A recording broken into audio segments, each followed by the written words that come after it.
Today's daf is daf Yutes. We'll start with the Mishnah on daf Yutes Amud Beis. In Kotzvin Shtore Chov b'Moed. Now, ksiva is something that we want to avoid on Chol Moed, unless there's some overriding reason to allow it. And the Mishnah says that to write a shtar chov, to give the malva a proof that he could collect for the lova, that's not critical. Because as a general rule, the malva, since he's extending a loan to the lova, he will trust the lova. He doesn't need a shtar to guarantee that the lova won't cheat him. However, in the case where the malva doesn't believe the lova, he doesn't trust him, and now the lova is not going to be able to get a loan from the malva unless the malva writes a shtar. So the lova actually writes the shtar, gives the shtar over to the malva. It's signed by two edim. Or to give parnasa to the sofer, because in those days you want to write a shtar, then you went to a sofer, he wrote the shtar, and he made his living from that. So if the sofer badly needs that income in order to put food on its table, then for that sake, we're going to allow him to write a shtar, and the lova will pay for the shtar. Then a reza yichto. Now we get to a discussion about professional scribes and the money that they make when they sell tefillin, mezuzahs, and so forth. So according to the Tanakama, ein kosvin sfarim tefillin umezuzahs b'moed. Since he's doing it professionally, then this is not something that is so critical that we would override the Iser Malach of Ksivan Kolomod. And v'yein magianos achas afilu b'sefer Ezra. And even Hagah, to fix a letter that's written in a way that it passes the sefer, that's not critical either. We have other Sfarim. If this was the only sefer, that would be something else. But we have other Sfarim. Now, what does the Mishnah mean when it adds afilu sefer b'sefer Ezra? So here there are a number of different interpretations, but the one that seems to be well accepted, it's explicit in the Ritva, is that Ezra himself was called Ezra Sofer because he was the great scribe. And this was a unique Sefer Torah that was written by Ezra. And it was so unique that every year on Yom Kippur was the Sefer Torah of Ezra that was read from by the Kohen Gadol in the Kriyas HaTorah of Yom Kippur. But beyond that, says Tiferes Yisrael, if there was ever a question about how to write or how to spell words in the Torah, they would always refer to the Sefer Ezra. That was the ultimate decider that would determine whether or not you should write it this way or that way. And even for the sake of fixing up the Sefer Ezra, which is pretty important, nevertheless, we will not override the Itzah Cholom.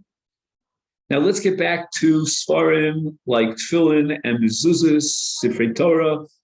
Rabbi Yehuda Omer Kosev Adam Tefillin u'Mezuzos li'atzmo. If he's not doing it professionally, but rather he wants to fulfill his personal obligation and have a pair of tefillin, or to have a mezuzah that's kshera, and he's going to write it himself, then Rabbi Yehuda permits writing it for the sake of the mitzvah. It's no longer considered professional labor that's done for the sake of money, and therefore the mitzvah of writing tefillin and mezuzahs will trump Chol Moed. Now, what about tzitzis and tchelas, which require tviyah? Tviyah is in English spinning. So the Mishnah says, Toveh al yerecho tchelas l'tzitzasa. For the sake of the mitzvah of tchelas, we're going to allow him to spin the tchelas, but he has to do it with a shinu. He's not going to do it the normal way, let's say on a table or something like that. He's going to actually put it on his lap. Now, it seems in the case of tefillin and mezuzahs that Rabbi Yehuda did not require a shinu. And the only adequate deviation from the usual manner of writing is to break up the letters, but that would render the tefillin or the mezuzah psula. So we would not accomplish our goal of fulfilling the mitzvah of writing tefillin and mezuzah kshera if we required a shinu. Because the significant shinu here would be to break up the letters, that they wouldn't be attached. And that would possibly say. We learned in a brayso Tana Rabbanan, kosev adam tefillin mezuzah liatmo. So this is a shita that coincides with Rabbi Yehuda in our Mishnah. And for the sake of the mitzvah, you're allowed to write tefillin and mezuzahs for your own purpose, on your own mitzvah on Chol.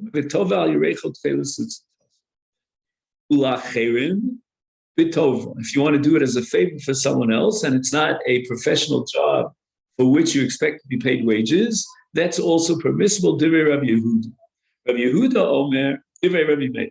Rabbi Yehuda Omer, Marim u'mocher es shelo v'chozer v'kosev li'atzmo.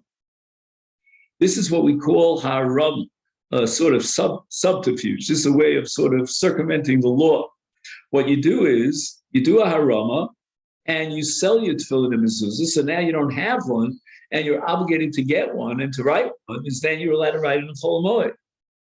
And the entire sale that you sold was only for the purpose of allowing you to do this malach on Chol Moed, but that's okay. Rabbi Yotzi Omer, Kotzei b'mocher kedarka k'dei parnasosa. Rabbi Yotzi goes even a step further. And he says that if he sustains himself by writing sfarim or tefillin or mezuzahs, which he sells on the market, he's allowed to do that in the usual way because that's called the davar haba. This is something that he needs for his own sustenance.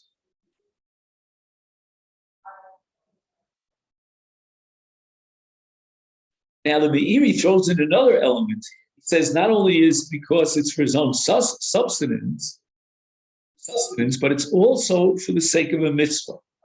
So that even when you're selling tefillin that you've written on the market and you're getting profit for it, it's not just viewed and defined as a monetary deal, but rather it has an element of mitzvah to it. Its purpose is for the mitzvah. So you have two elements here that sort of coincide.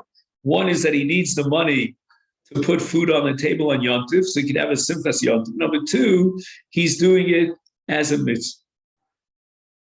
How do we pass you? Orile Rav Rabbi Chananel. The Amri Le'od say Rav Bar Chana Rav Chananel. Aloha, we're going to pass him like Rabbi Yossi. Kosevu mocher kedarko kidei parnasoso. As much as he needs for maintaining, to be able to buy bread and water and maybe some wine for this festival, some meat, all that, if he needs to do so, and he's writing the Sefer Torah, he's commissioned by a buyer that's going to give him that money, up to that money, it's not profit. It's really what he needs just to live, whatever that price is, and that's mutter.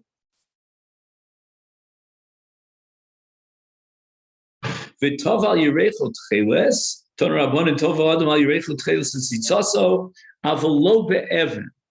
But he's not to spin it on top of a stone. And what they used to do is they would tie one end of the thread to a stone, and the thread therefore is very taut when it's spun. And this is not enough of a shinui to be mutter. Divrei Rabbi Eliezer. I'm sorry, I skipped something. Avalo be'evan, Divrei Rabbi Eliezer. But Chachamim omrim af be'evan. Chachamim went a step further, and they said even with an evan, he's allowed to spin the tcheles, and it's a small deviation when he uses an evan. He's not doing it on top of a table that he normally would do, but that's enough for shinui. According to Chacham, you don't need such a radical shinui. Rabbi Yehuda Omer Mishmo. Rabbi Yehuda says in the name of Rabbi Eliezer, the evan avolo bepelech. Although our girsa in Rabbi Eliezer is that he prohibited an evan, Rabbi Yehuda had a different translation, according to which Rabbi Eliezer was makil, and he allowed an evan, but he was not makil to do it the normal way, which is bepelach. which is called a spindle in English. The Chacham say you can do it the normal way, because this is for the sake of tzitzis and not for the sake of making money. Therefore, bein b'yemen u bein b'felech. So he writes here in the note in the name of Yosef that according to this version of the Chachamim, one need not make any deviation from the usual methods, since it's for the purpose of the mitzvah of tzitzis. How do we paskin? Oh, Rabbi Yehuda Mishmuel, L'chein Omar, Rabbi Chia bar Abba, Rabbi Yochanan, halacha bein b'yeven bein b'pelach. And that's the sheet of the Chacham in the second brisa, that you don't need any shini at all when you're spinning tcheles. Halacha, and regarding the previous machlokes about writing tefillin and mezuzahs on Chol Hamoed kosid kedak v'mocher kedei parnasaso. We're going to paskin like Rabbi Yossi L'kula. You don't have to make a shinui, but you're only allowed to raise enough money that you need for maintaining your sudas yont, simchas yont. Okay, now we get into the halachas of avelus when there's a clash between avelus and yontif and simchas yontif. The two cannot coexist. Akovers meso shloshi yom kodem l'regel. We have halacha that regel is mevatel shiva. So how much of the avelus does he have to have fulfilled? What's the minimum amount such that now regel could be mevatel shiva, that he's already fulfilled his mitzvah of avelus itself? Because again, if he hasn't begun his avelus, then he goes right into yontif, and then if he loses nebuch a relative on yontif, then we postpone the avelus until after yontif. But we're talking about a case of avelus that predated the regel. So the regel came along and was mevatel avelus. He will not have to add any days of avelus after yontif, but he needs a minimum of 3 days of avelus. The ikar avelus of Shiva, even though it's 7 days, is the first 3 days. And then, Shiva, since he's already fulfilled the basic requirement of 3 days of avelus, now the avelus, as a result of the collision with the regel, is bottom. Now, we haven't yet discussed, which is the next part of the Mishnah, Shloshim, because after the termination of Shiva, we go into Shloshim. So how much of Shloshim would he have to fulfill in order for the Yontif to be mevatel Shloshim? And the answer is Shmona. In other words, 1 day beyond Shiva. So he fulfilled Shiva's Yomim. Now he transitions into the next stage of Avelus, which is called Shloshim. And he had 1 day of Shloshim. His Batlei Minuk Zeresh Shloshim. Regel comes and completely undermines and cancels Shloshim, because he had 1 day of Shloshim. So whereas Shiva requires a minimum of 3 days, Shloshim requires just a minimum of 1 day. Now, what about Shabbos? Now keep in mind, if Shabbos would be like Yontif and it's Mevatel Shiva, then there would never, ever, ever be Shiva. Every Shiva has a Shabbos in it. So the Mishnah says, therefore, Shabbos Ola, the Einam Masechet. Shabbos is considered one of the 7 days of Avelus, and it doesn't in any way undermine the Avelus.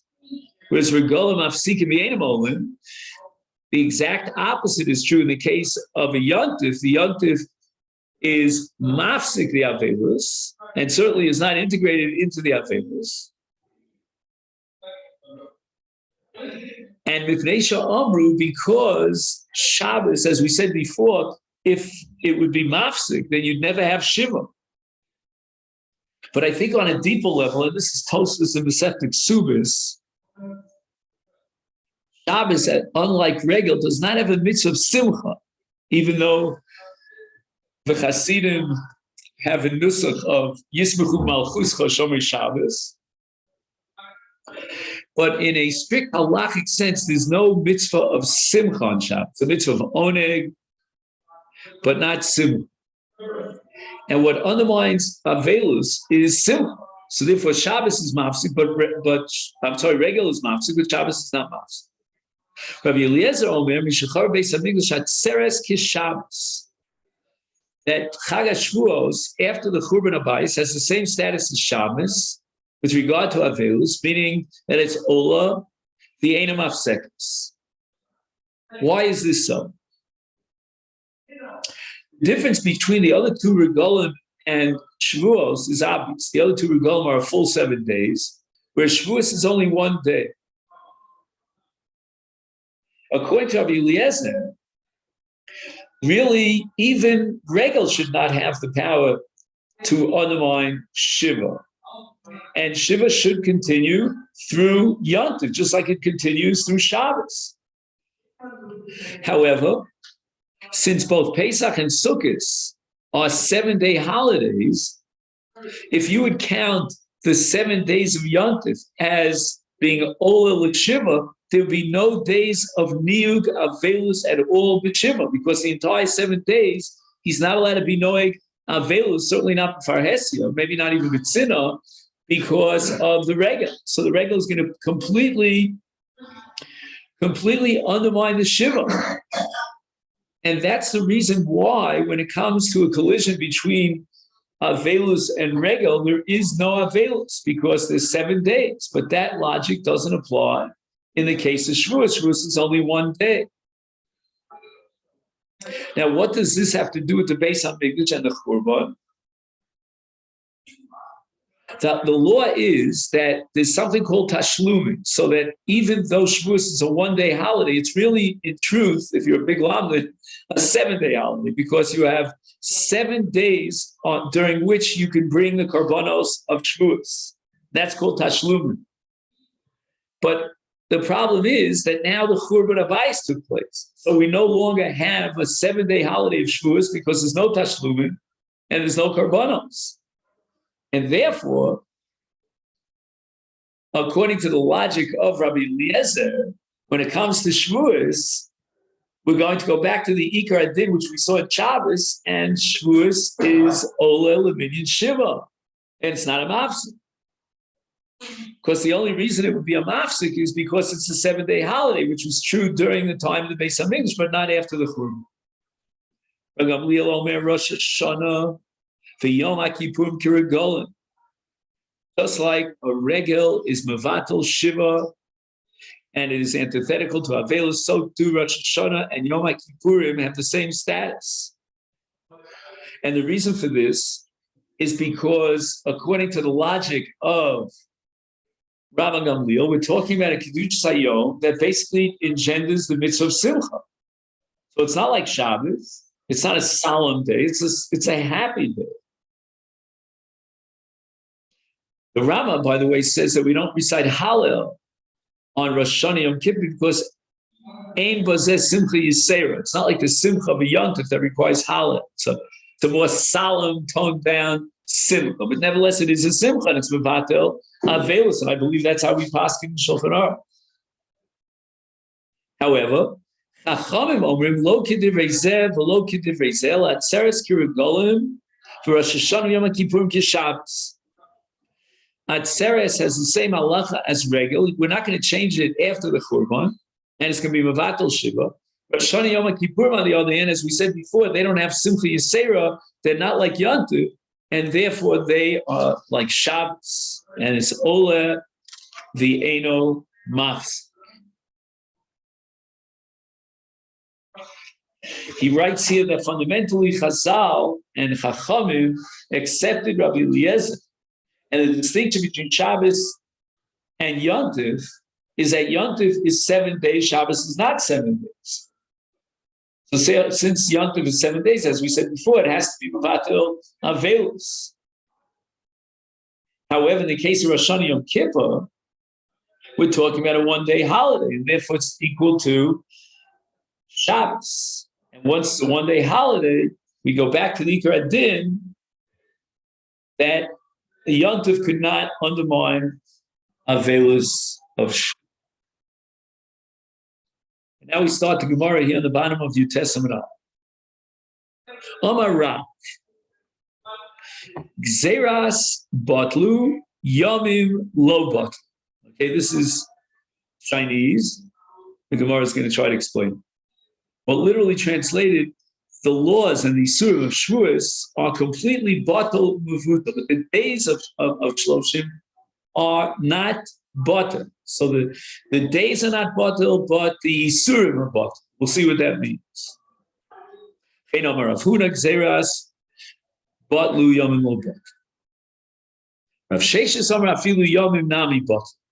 going to make this distinction, and to the same extent that we say that the Gzeras batlu, being all the restrictions of Shloshim of batel, so too the Yomim are also batel. So the Gemara asks the following question: my taima Yomim lo batel. Both Rav and Rav Huna agree that although the restrictions of Shloshim are canceled by Yontiv, but nevertheless, the days themselves are not canceled. What is the logic here of Rav and Rav Huna? She'im lo gilach erev haregel asur legaleach achar haregel. Let's say he was meant to take a haircut or shave on erev Yontiv. And we saw that Chazal instituted an Isur on Chol Moed because they wanted to encourage and guarantee that people would take care of this on Erev, going into Yom Tov. He shouldn't go into Yom Tov in a state of evil. But now we're talking about a case where he did not fulfill that mitzvah of Giluach on Erev Yom Tov. And the halach is Asur Legaleach Achar HaRegel. So now we're talking about a case of Shloshim. And the halach is that during the course of 30 days, starting with day 8, after the Shiva, he is enjoined from Giluach. And now Yontif ends, and he's going to be enjoined from Giluach like a regular Shloshim. He's going to have to wait until the 30-day period from the Kavura passes by. And we're not going to assume that since the regel came, therefore there's no Isur Giluach. So what goes on over here? The Ritva explains this Gemara, and he says that why is regel mevatel shloshim?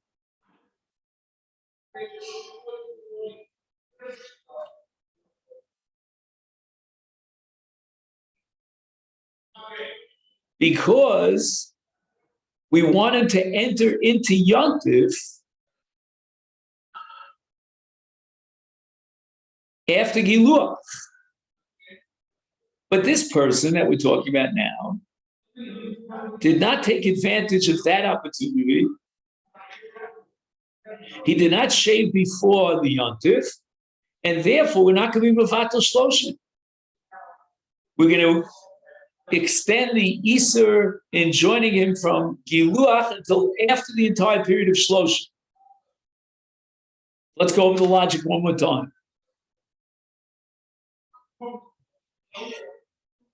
Regel is mevatel Shloshim, not because of the conflict between the two, as we saw in the case of Shiva, that Simcha and Avelus are mutually exclusive.